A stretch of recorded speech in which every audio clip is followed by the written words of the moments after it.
am I Is it doing? not wanting to open?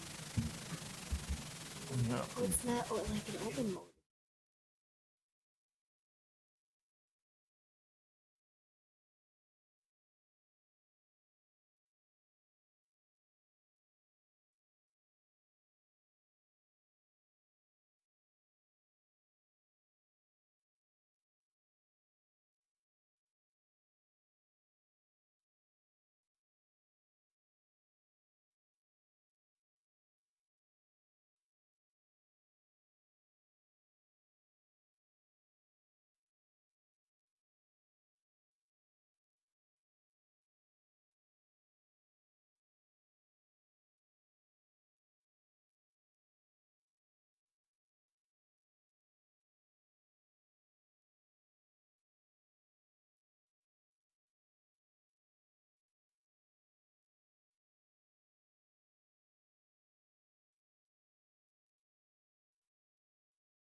That's cool. We're gonna be out of town.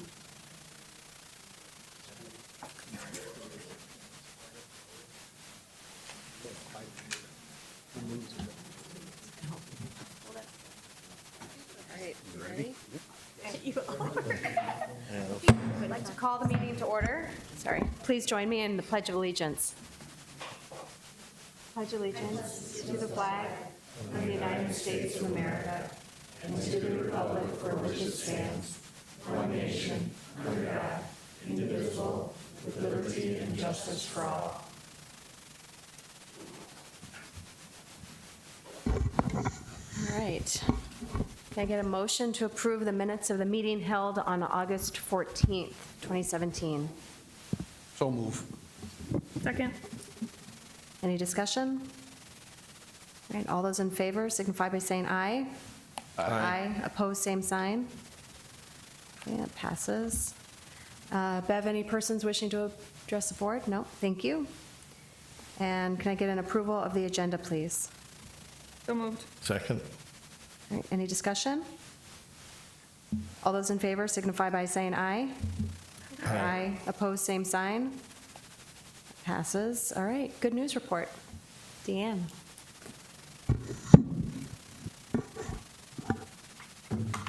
Good evening.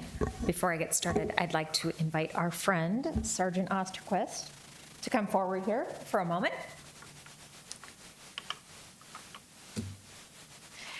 The Sioux Falls School District has long enjoyed a valuable partnership with the Sioux Falls Police Department in the School Resource Officer Program. As you know, the primary focus of that program is to provide a safer school environment for our students and our staff. A strong emphasis really continues toward implementing, practicing, and improving the responses to potential crisis situations and hoping that they never do actually occur. The city provides full-time officers to work in our schools on crime prevention, pedestrian safety, bullying, conflict resolution. They also work on juvenile cases, on everything from runaways to thefts, and anything really involving juveniles. Leading the School Resource Officer Program in the past recent years has been Sergeant David Osterquist. He joined the Sioux Falls Police Department in 1993 and devoted 24 years of service to the city of Sioux Falls, with his most recent service as the Sergeant in charge of School Resource Officers. Sergeant Osterquist officially retired from the police department last month.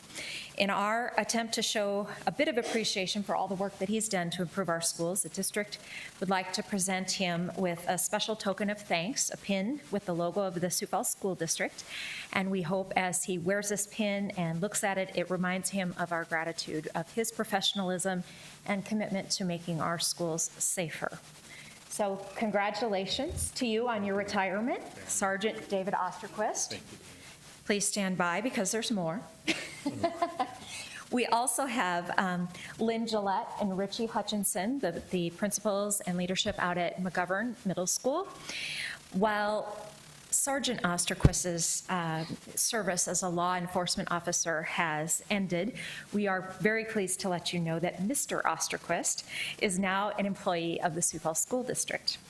He will serve as the behavior facilitator at George McGovern Middle School.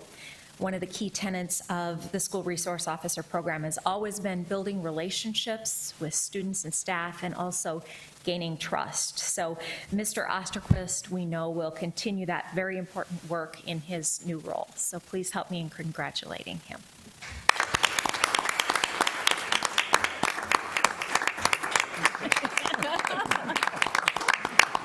And he has politely declined to offer comments. So thank you all.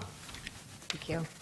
Well, I just thank you for all of your service, your years of service.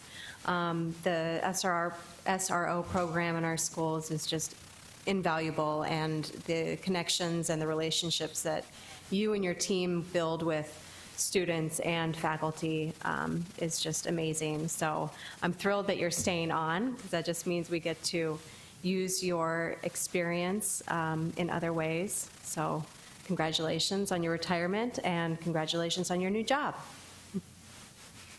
I was just going to add, I was sitting here as you're talking about years and how long you've been, and I was trying to think, how do you even count the number of students and teachers and community members that you have had an impact in that amount of time? And so thank you for that. And then to echo what Kate said, it's awesome that you're going to continue having that positive impact on the students at George McGovern. So thank you very much for the time you've given and the time you have yet to give. Yes. I'll add a couple of comments. And number one, it's interesting to see Sergeant Oster. You'll probably always be Sergeant Osterquist to me. Out of uniform, but yet I'm so happy to see really you're in uniform now. But so much of what has happened with the SRO program, at least in my 26 months here, I'll track back directly to Sergeant Osterquist and his availability. And I think of the number of things that didn't happen in the district because of proactive work of the Sioux Falls Police Department in general, but of Sergeant Osterquist specifically. And the number of opportunities I had to speak with him late at night many times to de-escalate issues. That help, that guidance, that counseling has been invaluable. My biggest question now is, who's going to talk me off the ledge late at night? So thanks for all of your service, and I too look forward to our new relationship between the school district and yourself. All right. We had 2 conflicts of interest for our administrators. Everybody have a chance to review?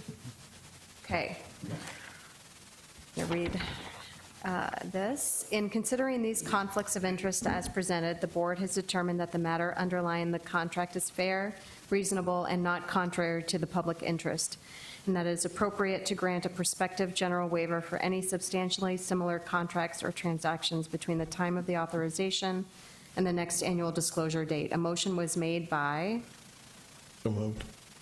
Second. Carly, and seconded by Cynthia. And I guess we'll take a vote. So all those in favor signify by saying aye. Aye. Aye. Opposed, same sign. All right, all 5 yes on, do I need to do a roll call? No. Okay. Approving waivers for conflict of interest from district administrators and directing the administration to send the waivers to the South Dakota Auditor General and the South Dakota Attorney General pursuant to SDCL Chapter 3-23. And that's it. Okay. Give this to Tom. Thanks. All right. Can I get an approval of the consent agenda, please? So moved. Second. Okay. Any discussion? All right. All those in favor signify by saying aye. Aye. Aye. Opposed, same sign. Motion passes. And then let's look at 9, supplemental consent agenda, item 9A, claims to Sanford Health. So moved. Second. Right. Any discussion? All those in favor signify by saying aye. Aye. Opposed, same sign. All right, that motion passes with 2 abstentions from Board Member Mickelson and Board Member Ryder. And can I get an approval for supplemental consent agenda item 9B? So moved. Second. All right, any discussion? All those in favor signify by saying aye. Aye. Opposed, same sign. All right, that passes with 1 abstention from Board Member Mickelson. All right, on to the reports of the superintendent. We have 3 reports to come your way tonight. The first report is a report of Joe Foss and the President's Academy, and it will be presented tonight by our secondary curriculum coordinator, Kristen Grenhager. Good evening. The Joe Foss program is customized to provide a pathway to accommodate students who are significantly off pace for earning a high school diploma with their cohort group. Students engage in computer-based instruction and writing activities and projects. During the 2016-17 school year, 498 students enrolled in the program at Joe Foss. Of the 498 students, 150 completed their high school diplomas, 156 remain actively enrolled in the program, 39 students left the Joe Foss program to re-enroll in their high school or to attend a different alternative pathway, and another 153 students left the program for various reasons. Table A shows the comparison of the program since it was implemented in 2011. This year, 150 students graduated, and those graduates had a 69% attendance rate and earned an average of 4.5 credits. The number of graduates has risen the past 2 years, and of the 150 graduates, 97 were in the 2017 cohort. Table B shows the comparison of the number of students who enrolled at Joe Foss each year for the past 6 years.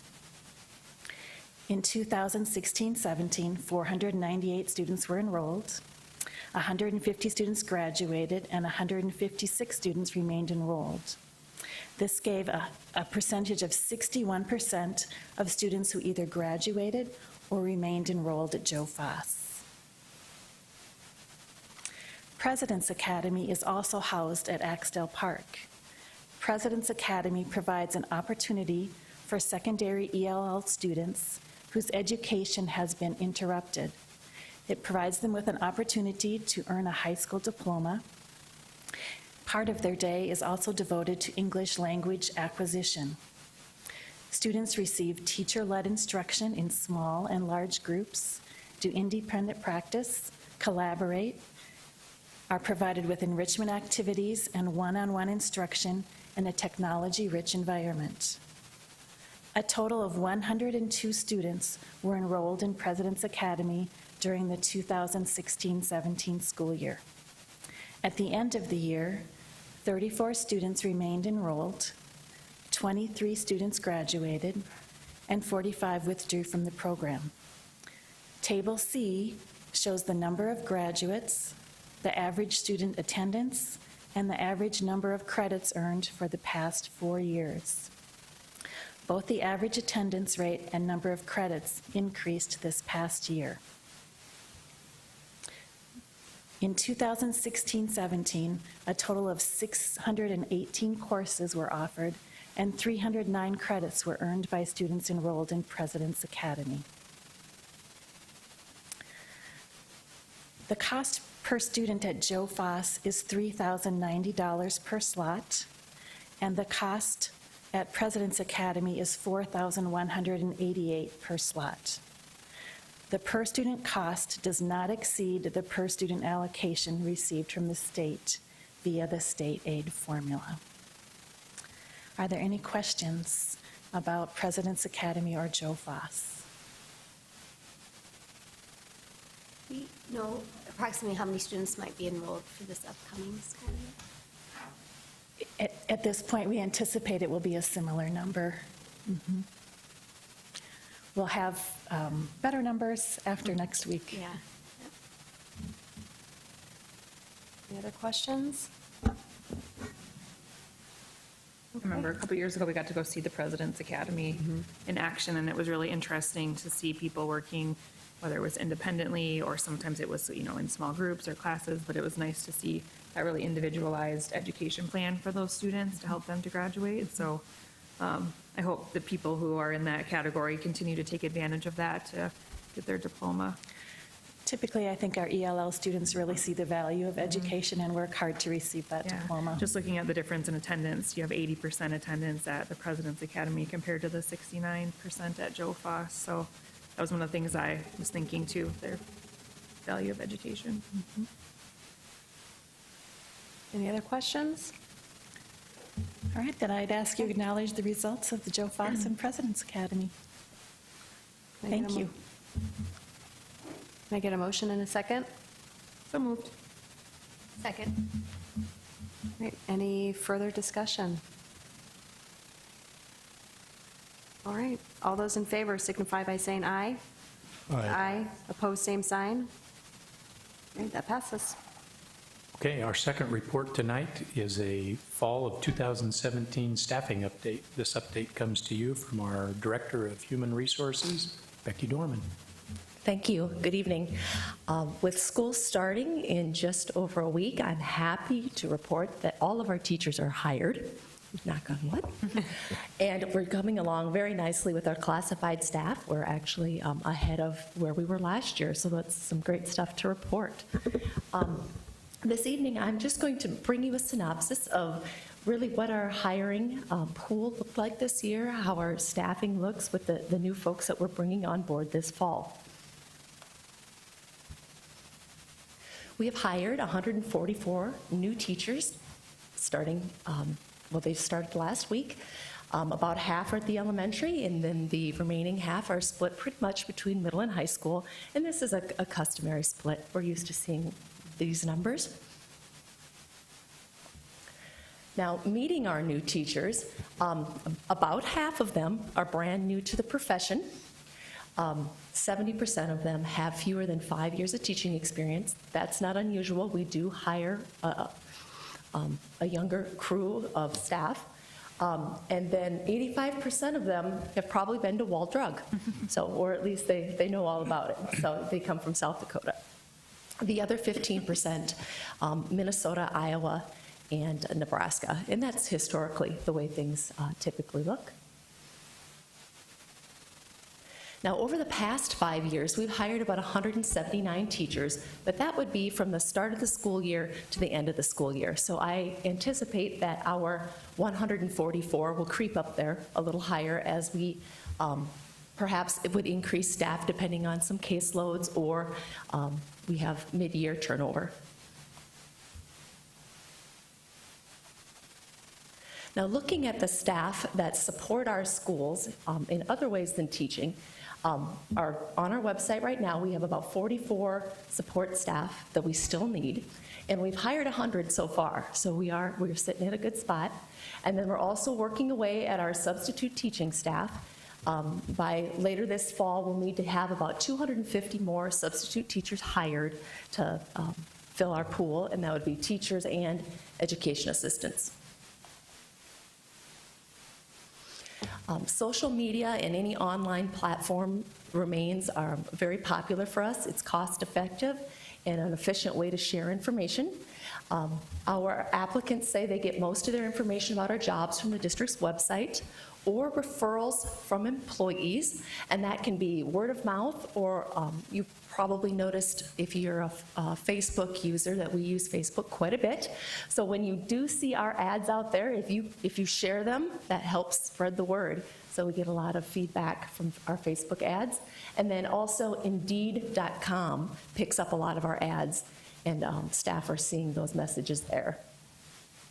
To enhance our postings that we do on our website, our community education department has created several videos for us, and it just helps us better explain what's going on in our schools, the type of staff members we're looking for, and the positive experiences that our employees have had. It's a great way for applicants to visualize themselves in a role with the Sioux Falls School District. In recruitment, our focus continues to be building relationships with applicants. One of the great ways we do that is getting our principals and instructional coaches involved in the hiring process, in the recruitment process. So we'll have a math and science night where we bring in principals. It's an open house format. Anyone that's interested in teaching math and science shows up, and we hold interviews and have some really great conversations. We also take advantage of the very skilled student teachers in our schools and have principals recruit our student teachers as well to become contract teachers. We do some very early interviewing so that principals start having conversations with applicants and get to know them a little bit more than just what's on a piece of paper. And then later, when they have an actual vacancy in their building, they may call them up for an interview because they've already established that relationship. And we have brought our instructional coaches on board now to do a little bit of recruiting for us. They go to the colleges and talk about the unique supports that our professional development through instructional coaching can provide. Now, looking at our applicant pool, from January to August, we had just over 1,000 applicants pursue a position. This is down from 1,100 that we had the year prior, so that is something that we're going to watch to make sure that that trend does not continue. Out of our applicant pool, 75% are from South Dakota and 91% are from the Midwest. Not a surprise there. 85% of the candidates in our applicant pool have 5 years or less of experience. We're already planning for next recruitment season. It's a process that never stops. We know that we share our 1,000 applicants with the rest of the Midwest, so we have to make sure that we are still appealing to those looking to work in the Midwest. We're going to continue to focus on our shortage areas of special education, fine arts, and physics and chemistry. And then we're going to continue to involve our stakeholders in finding the most high-quality candidates that we can find. Does anybody have any questions?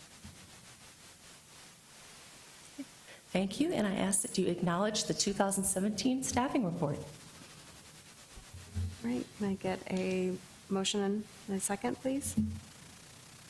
So moved. Second. Any discussion? It's a big job. So thank you for managing that year-round. 'Cause like you said, it's not like you just, oh, good, the school year started and we can take a deep breath. You know, you're continuing to hire for this year, but you're also looking ahead to the following year too, and looking at where those holes might be. So, you know, there's lots of important people in our schools, but our teachers have such an impact on our students that we really do want to have the best and brightest in all of our classrooms. So thank you for your efforts in making that happen. It's my pleasure. Thank you. Any other discussion? All right, all those in favor signify by saying aye. Aye. Opposed, same sign. All right, that passes. Okay, our third report tonight is the fiscal year 17 financial wrap-up. Business Manager Veek will present that information.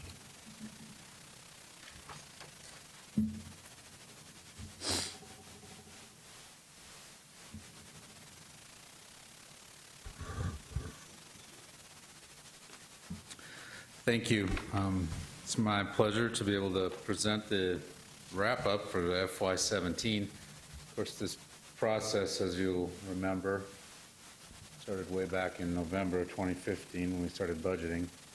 And we're just already closed up now, and our final action will be in December when you see the audit report. So it's about a 2-year process.